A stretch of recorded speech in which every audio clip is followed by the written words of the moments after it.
오늘 함께 나눌 말씀의 제목은요, 마음을 살피라입니다. 무슨 마음을 살펴야 할까요? 결론적으로 말하면 우리를 향하신 하나님의 과분한 사랑, 이 과분한 사랑을 망각하지 말자는 것입니다. 이게 결론이에요.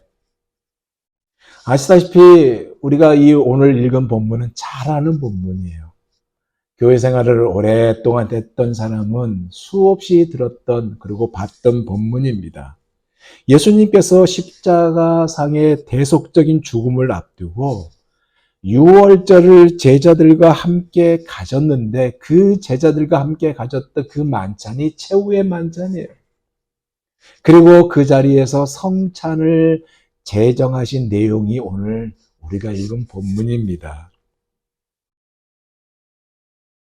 특히 이 만찬은요, 이제 당신께서 죽음의 자리로 가는 만찬이면서 제자들에게는 마지막이라는 이 사실을 전혀 모른 채 참석하고 있는 만찬입니다. 아시다시피 유월절 만찬은 유대인들이 애굽의 종살이로부터 벗어난 구원의 날을 기념하는 유월절에 가진 만찬 아닙니까? 하나님께서 모든 가정의 장자를 죽이는 최후의 재앙, 그러니까 이 재앙을 면하기 위해서는 유일한 방법이 있는데 어린 양의 피를 문설주에 바름으로 어린 양의 피가 있으면 죽음의 재앙이 넘어가고 패스오버하고 진 문설주에 어린 양의 피가 없으면 장자가 그리고 처음 난 모든 것에 죽음이 임하는, 그래서 이것으로 인하여 유대 민족의 구원뿐만 아니라 인류 구원의 계획을 기념하는 이 유월절에 가지는 만찬이었는데 이 만찬이 마지막 만찬이었다는 얘기예요. 이 만찬에 대한 준비하고자 하는 이 기록은 출애굽기 12장에 나와 있어요. 흠이 없는 1년 된 어린 양을 준비하고 무교병과 쓴 나물도 준비하고 어린 양을 구워 먹을 기구도 준비하고 집안에 있는 모든 그 발효된 음식을 집 밖으로 다 내버리고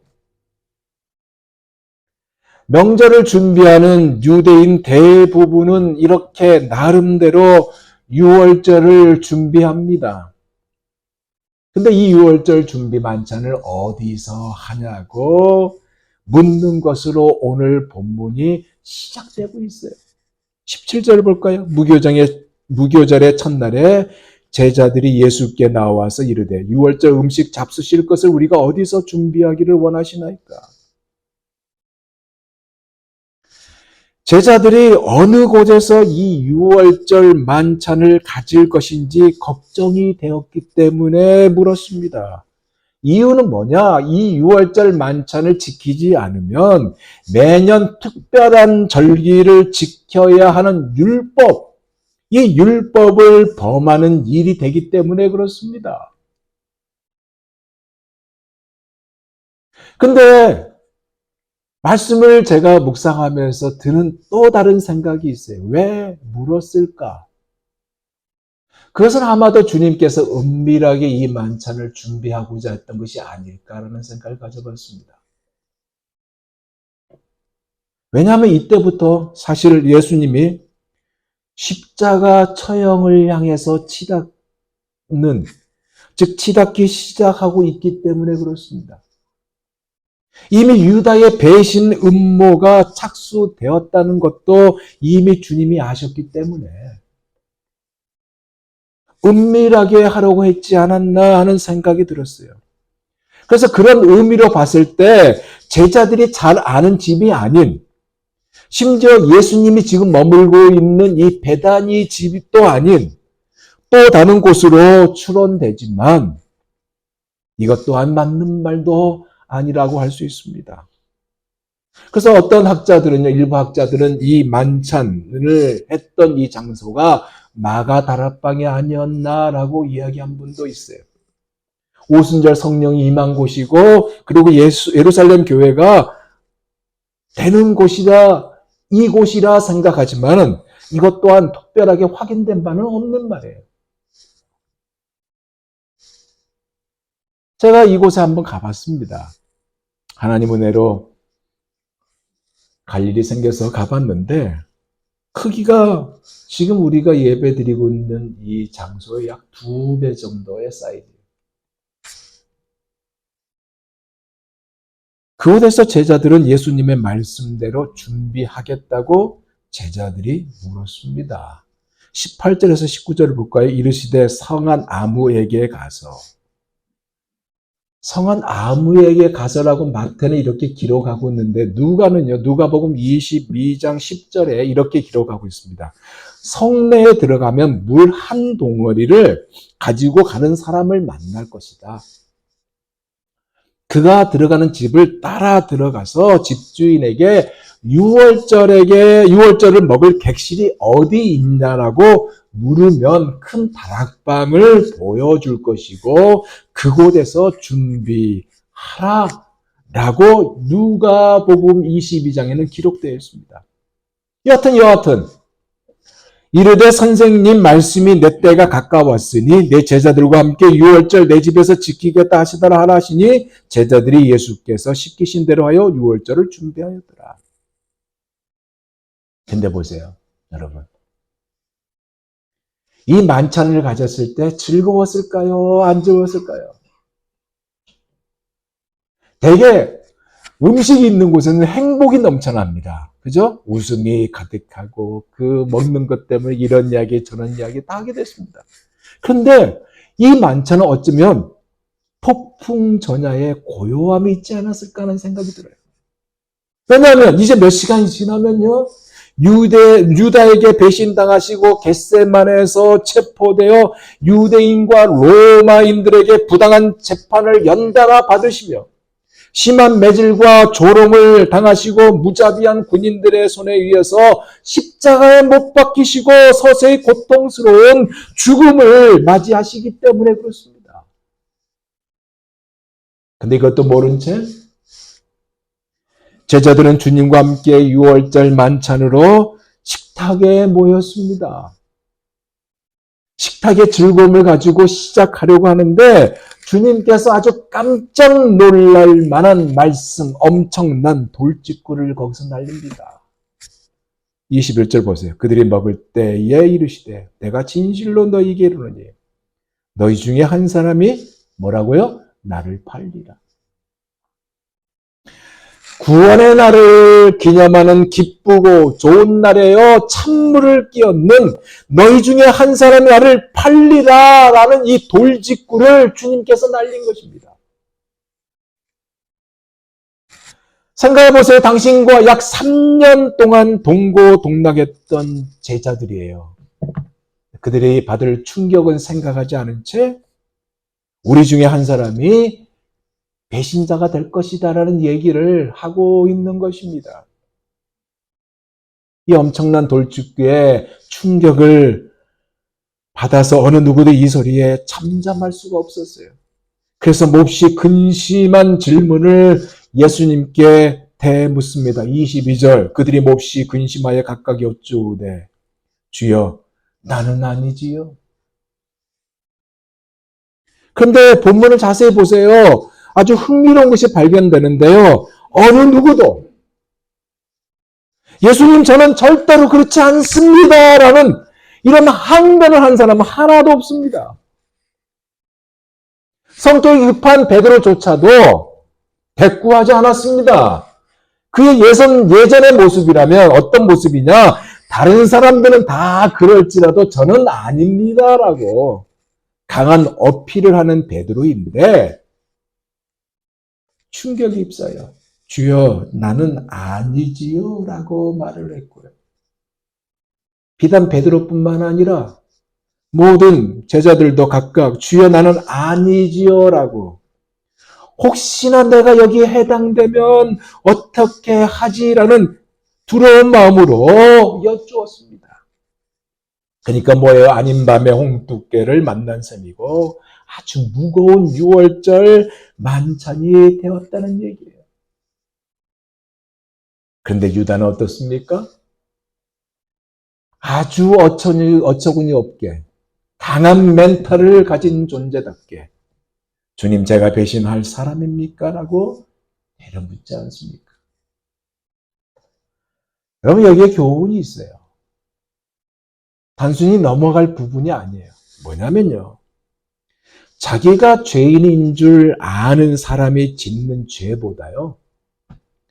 자기가 의인이라고 생각하는 사람이 더 흉악한 범죄를 저지른다는 것입니다.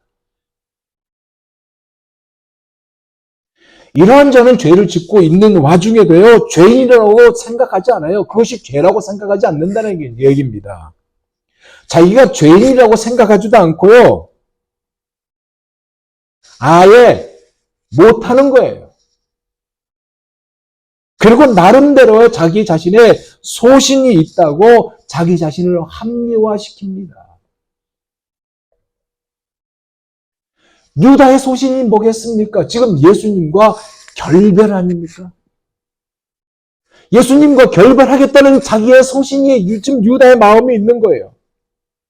그리고 그것이 무모한 결론인데 그 무모한 결론이 뭐예요? 은 30에 넘겨주는 무모한 결론입니다. 여러분, 은 30은요, 큰 돈이 아니에요.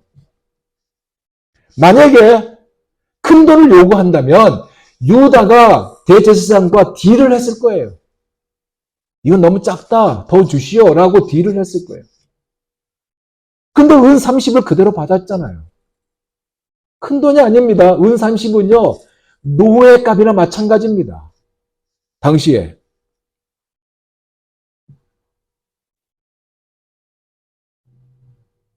근데 은 30에 예수님을 넘겨요? 요한복음 14장에 보면요. 사탄이 가련 유다 마음속에 들어갔다고 그랬어요. 근데 은 30에 넘긴 것을 사탄이 유다 마음속에 들어갔기 때문에 은 30에 예수님을 넘겼을까요? 그것이 아니에요. 제 생각에는요. 그가 예수님에 대한 평가를 내렸는데 이제 나와 관계없는 쓸모없는 존재다라는 평가를 내렸지 않았을까라는 추론을 해볼 수 있습니다. 그 가격이 바로 은 30세겔이란 얘기예요. 이 가격에 예수님을 팔았고 예수가 더 이상 자기 자신에게 쓸모 없어졌다고 생각이 들어 자기 삶에서 헐값에 바로 폐기 처분해버린 겁니다. 바꿔 말하면 우리의 현실에 적용한다면 내가 이 땅에 사는 동안 나의 가정, 내 직장, 내 사회 내가 얼마든지 내 소신과 내 신념으로 살 수 있기 때문에 예수님은 이제 더 이상 저리 가세요. 쓸모없다고 여겼다는 얘기입니다, 여러분. 그 얘기예요. 여러분, 이건 소신이 아니에요. 이건 죄입니다. 하나님의 일은요, 자신이 맡은 일, 그 일을 아주 소신 있게 일해야 하는 것이 정상입니다. 근데 엄밀히 말하면요, 자기가 소신으로 일한 게 아니에요. 자기 의지와 소신을 따르는 것이 아니라 하나님의 명령을 따르는 겁니다. 그래서 하나님의 백성은 이 세상에 우리가 살아가는 동안 하나님의 발자국을 남겨야 하는 거예요. 여러분, 일꾼에는 세 가지 종류가 있거든요. 첫째는 자기 자신을 위해서 일하는 일꾼이 있고요. 두 번째는 일을 위해서, 일의 중독이죠. 일을 위해서 일하는 일꾼이 있고, 세 번째는 하나님을 위해서 일하는 일꾼이 있습니다. 우리가 누굽니까? 여러분이 누구예요? 하나님을 위해서 일하는 일꾼이에요. 그러니까 하나님의 심부름을 받고 태어난 존재란 얘기입니다. 그래서 하나님의 심부름꾼은 하나님을 위해서, 당연히 하나님을 위해서 죽고 하나님을 위해서 사는 거예요. 그래서 바울이 이 사실에 대해서 이렇게 고백하잖아요. 살아도 주를 위하여, 죽어도 주를 위하여, 살고 죽나니 사나 죽으나 다 주의 것이다 그랬잖아요. 우리가 이 자리에 머물기를 원합니다.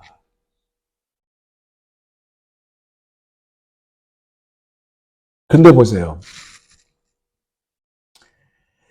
자기 죄를 깨닫지 못하는 유다인데도 불구하고 그의 배신을 했는데도 불구하고 예수님은 자신의 살과 피를 나누는 예식을 바로 이어서 거행하십니다. 주님과 한 몸이 되는 예식, 성도들이 서로 한 몸이 되는 예식을 거행함으로 말씀이 육신으로 오신 예수 그리스도를 제자들에게 그리고 오늘을 사는 우리의 영혼에게도 새겨놓고 있어요. 그 이유가 뭔지 아세요? 왜 그랬을까요? 첫째로 그것이 뭐냐? 죄 용서의 은총을 누리게 하시려고 그렇게 하셨어요. 26절 보세요. 그들이 먹을 때 예수께서 떡을 가지사 축복하시고 떼어 제자들에게 주시며 이르시되 받아서 먹으라. 이것은 내 몸이니라 하시고 이것은 너희를 위하는 내 몸이니 그랬어요. 즉 우리를 위하여 당신의 몸을 십자가에 내어 놓는 것이고 바꿔 말하면 예수님의 십자가가 바로 당신의 죽음이고 이 죽음이 바로 우리를 위한 것이라는 말씀인 것입니다. 두 번째는 뭐냐? 주님과 새 언약을 맺게 하려고 제정하셨다 이 얘기예요. 이 17절 보세요. 또 잔을 가지사 감사 기도하시고 그들에게 주시며 이르시되 너희가 다 이것을 마시라. 이것은 죄사함을 얻게 하려고 많은 사람을 위하여 흘리는 바 나의 피고 언약의 피니라. 이 잔은 내 피로 세운 새 언약이니 이것을 행하여 마실 때마다 나를 기념하라. 다른 복음에 그렇게 기록되어 있거든요. 옛 언약은 뭐예요? 십계명이라는 돌비에 써서 기록된 말씀이잖아요. 새 언약은 성도들의 마음속에 두고 기록한 것. 이 새 언약을 당신과 맺게 하려는 이것을 위해서 제정하셨다 이 얘기입니다. 그리고 세 번째는 뭐냐? 당신의 죽으심을 선포하고 있어. 29절에서 30절. 그러나 너희에게 이르노니 내가 포도나무에서 난 것을 이제부터 내 아버지의 나라에서 새 것으로 너희와 함께 마시는 날까지 마시지 아니하리라 하시니라. 이에 그들이 찬미하고 감난산으로 나아가니라. 주의 죽으심을 그가 오실 때까지 전하는 것. 그러기에 여러분 주님이 제정하신 이 성찬은 당신의 죽으심과 부활을 포함해서 주님께서 다시 오실 것을 전하는 것이다. 이 얘기예요. 그래서 세례 요한이 예수님을 보자마자 세상 죄를 지고 가는 하나님의 어린 양이라고 하지 않았습니까? 무슨 얘기예요? 과거 출애굽 당시 이스라엘 백성들이 어린 양의 피를 문설주에 발라 죽임을 당하지 않았고 구원을 받았던 것처럼 어린 양이 되신 예수님의 피로 말미암아 대속함을 받아 살아나는 은혜를 누리게 됐다 이 얘기예요. 우리는 그래서 이 어린 양의 살과 피를 먹고 마시는 것이 당연한 거예요.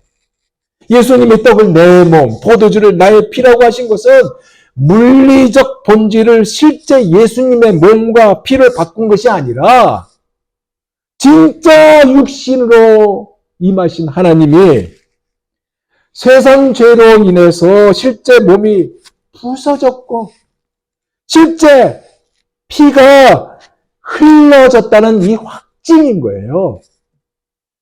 그래서 사도 요한은 요한복음 6장 53절에 예수께서 이르시되 내가 진실로 진실로 너희에게 이르노니 인자의 살을 먹지 아니하고 인자의 피를 마시지 아니하면 너희 속에 생명이 없느니라 라고 기록하고 있습니다.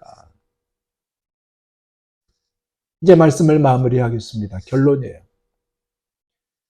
그 자리에 유다도 만찬에 참석했습니다. 그죠? 근데 보세요. 그는요, 예수님의 그 말씀, 그 언행이 자기의 그 마음, 이미 굳어 있는 마음이에요. 예수님과 결별하고자 하는 마음이에요.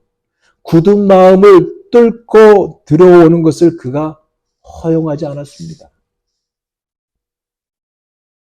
근데 보세요, 여러분. 이 모습이 정작 유다만일까요? 우리도 때론 예수님께 유다 그 이상으로 반항하지 않습니까? 더 이상 필요 없다고 평가하지는 않습니까? 때론 우리가 잠시만요, 주님. 내가 이게 좀 바쁘거든요. 이거 먼저 하고 내가 주님의 뜻을 따르겠습니다 하지 않습니까? 정말로 우리에게 필요한 것이 있는데 그 필요한 것이 무엇일까요? 다름이 아닙니다. 우리의 마음을 살피는 거예요.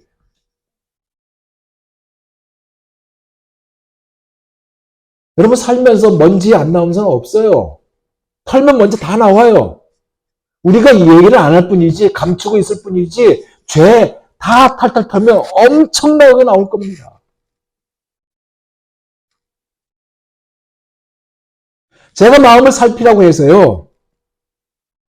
저지르는 모든 사소한 잘못을 자책하라는 것이 아니에요. 핵심은 뭐냐? 핵심은요. 하나님이 우리를 향한 과분한 사랑. 과분한 사랑이에요. 생각해보세요. 어떻게 우리가 구원받을 수 있겠습니까? 어떻게 우리가 하나님의 자녀가 될 수 있어요? 없어요. 하나님의 자녀가 될 수 없습니다. 그럼에도 불구하고 하나님의 세상을 이처럼 사랑하사 독생자를 주셨으니 이는 저를 믿는 자마다 멸망치 않고 영생을 얻게 하려 하십니다. 우리에게 준 과분한 사랑. 이것을 위해 하나님 당신께서 친히 육신을 입고 이 땅으로 침입하셨고요. 당신의 몸이 부서지고 우리 죄를 용서하시려고 당신의 피를 흘리셨다는 이 사실을 우리가 망각하지 말자는 겁니다. 그러면서 아울러 함께 생각해야 되는 것이 뭐냐? 우리가 지금 이 자리에 초대받은 이유도 잊지 말자는 거예요. 그 이유도 살피자는 얘기입니다. 예수님을 나의 구주로 믿게 된 것도